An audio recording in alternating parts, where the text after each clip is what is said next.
Une marée de manifestants sous une pluie battante et surtout dans le calme. C'était le pari lancé par les organisateurs du mouvement pro-démocratie, un rassemblement pacifique d'une dizaine de milliers de personnes après les heurts de ces derniers jours entre manifestants et forces de l'ordre. Dans le parc Victoria, où la manifestation était autorisée, les violences policières sont encore vivement critiquées. Je pense qu'avant de s'attaquer aux manifestants pour rien, il faudrait essayer d'analyser les vrais problèmes et la manière dont le gouvernement agit, sa façon de fermer les yeux devant notre mouvement, nos demandes. C'est ça la réalité et la source même du problème. D'un projet de loi sur les extraditions vers la Chine contesté, les revendications sont passées à une demande plus générale de démocratie.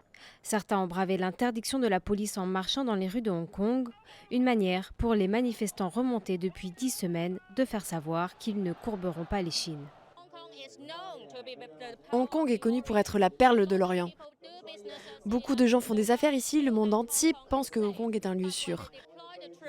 Mais quand ils déploieront les troupes, tout s'arrêtera. Hong Kong sera totalement détruit. Ce n'est pas seulement mauvais pour Hong Kong, c'est aussi mauvais pour la Chine.